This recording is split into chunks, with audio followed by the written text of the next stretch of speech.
পরিবারের সুখ শান্তি ও সাফল্য ধরে রাখতে ও বাড়িতে পজিটিভ এনার্জিকে প্রবাহিত করতে রোজ সকালে বাড়ির মূল দরজায় কয়েকটি কাজ করা অত্যন্ত শুভ। যে বাড়িতে রোজ সকালে এই কাজগুলি করা হয় সেখানে বিরাজ করে থাকেন মা লক্ষ্মী। তাই আলস্য ছেড়ে রোজ ভোরে উঠে এই কাজ করুন। খুশি হয়ে মা লক্ষ্মী আসবেন আপনার ঘরে। মা লক্ষ্মীকে তুষ্ট করতে সবাই চায়, কারণ সম্পদ ও সমৃদ্ধির দেবী লক্ষ্মীর যে ঘরে বাস করেন সেখানে সুখ শান্তি উপচে পড়ে। মা লক্ষ্মীকে প্রসন্ন করতে রোজ ভোরে এই কাজগুলি করা অত্যন্ত জরুরি। মা লক্ষ্মীর আশীর্বাদ যিনি লাভ করেন জীবনে তার আর কোনো অভাব অনটন থাকে না। লক্ষ্মী দেবী তার কৃপা দৃষ্টি যে সংসারের উপর ফেলেন সেই সংসার সুখ ও সমৃদ্ধিতে ভরে ওঠে। সেই কারণেই প্রায় প্রত্যেক হিন্দু ঘরে মা লক্ষ্মীর আরাধনা অবশ্যই করা হয়ে থাকে। তবে লক্ষ্মী দেবী বড়ই চঞ্চলা, তাই উনি বেশি দিন এক স্থানে বাস করেন না। সামান্য ভুল ত্রুটি দেখলেই সেই ঘর ছেড়ে বিদায় নেন লক্ষ্মী দেবী। মা লক্ষ্মীকে ঘরে বাঁধতে তাই তাকে প্রসন্ন রাখা খুবই জরুরি। মা লক্ষ্মীকে প্রসন্ন করতে অনেক নিয়ম কানুন মেনে তার পুজো করা হয়। তার সাথে নিয়মিত যদি রোজ ভোরে উঠে এই কাজগুলি করা হয় তাহলে মা লক্ষ্মী খুশি হন এবং সেই সংসারে বিরাজমান হয়ে থাকেন। তাহলে বন্ধুরা জেনে নেব কোন সেই কাজগুলি যা প্রতিদিন করলে পরে মা লক্ষ্মী সেই সংসারে বিরাজমান হয়ে থাকবে। বাড়িতে যদি নেগেটিভ এনার্জির প্রাধান্য থাকে তাহলে সেই পরিবারে নানান অশান্তি দেখা দেয়। হিন্দু ধর্মে ভোরবেলা অত্যন্ত গুরুত্বপূর্ণ সময়। এই সময়টি অত্যন্ত পবিত্র সময়, তাই দিনের শুরুতেই ভোরবেলায় বাড়ির বাইরের সদর দরজায় কয়েকটি কাজ করলেই মা লক্ষ্মী খুবই তুষ্ট হয়ে আপনার ঘরে বাস করবে। বাস্তু অনুসারে বাড়ির মূল দরজা পরিষ্কার রাখা অত্যন্ত জরুরি। বাড়ির প্রধান প্রবেশপথ নোংরা থাকলে সেখান দিয়ে ঘরে ঢুকবে নেগেটিভ এনার্জি।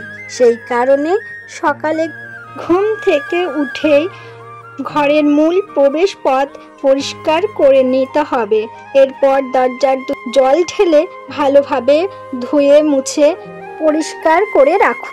এরপরে যেটি করবেন তা হলো সকালে ঘুম থেকে উঠে আলস্য ত্যাগ করে ঘর বাড়ি পরিষ্কার করে নিন।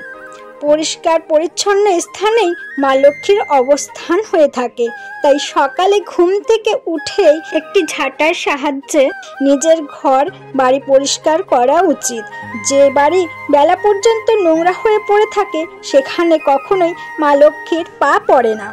এর পরের কাজটি হলো সকালে ঘর ঝাড় দিয়ে ঘর ভালো করে মুছে নেওয়া। ঘর মোছার জলে একটু নুন মিশিয়ে তারপর ঘর মুছবেন। এর ফলে নেগেটিভ এনার্জি আপনার ঘর থেকে সরে যাবে ও মা লক্ষ্মীর আগমনে শুভ শক্তির প্রবাহিত হবে। জীবনে সব সমস্যা থেকে মুক্ত হবেন আপনি। তার পরের বিষয়টি হলো রোজ ভোরে স্নান করা। ভোর থাকতেই উঠে বিছানা ছাড়ুন, তারপর সংসারের কাজকর্ম সেরে নিয়ে স্নান সেরে নিন। যিনি রোজ সকালে স্নান করেন তার উপর মা লক্ষ্মীর কৃপা থাকে সর্বদা। সকালে স্নান করলে শুদ্ধভাবে দিনের সব কাজকর্মই করা যায়।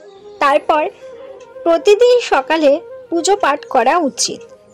পুজোর সময় একটু গঙ্গা জলে 1 চিমটি হলুদ মিশিয়ে সেই জলের মিশ্রণে একটু তুলসী পাতা দিয়ে মেন দরজার সামনে ছিটিয়ে দিন।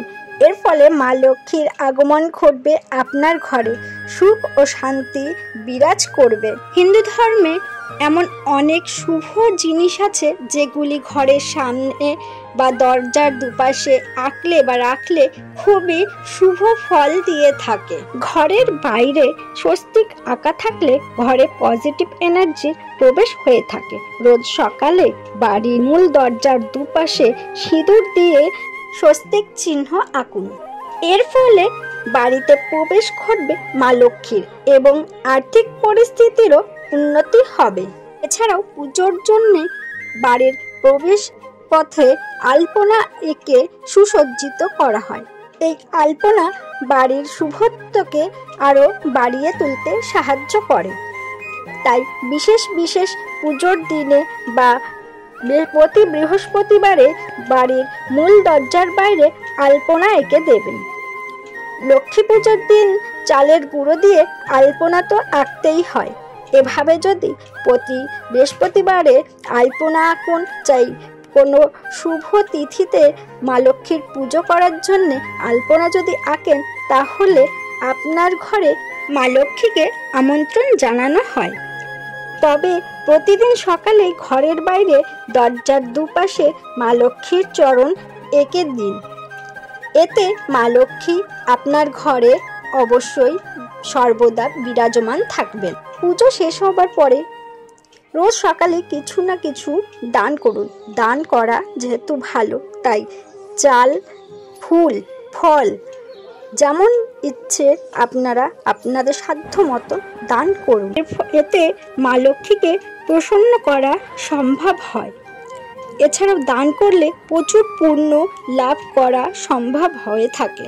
এবং প্রতিদিন সন্ধেবেলায় দরজার বাইরে একটি ঘিয়ের প্রদীপ জ্বালিয়ে দিন। এর ফলে তুষ্ট হয়ে আপনার বাড়িতে ও সংসারে বাস করবেন মা লক্ষ্মী।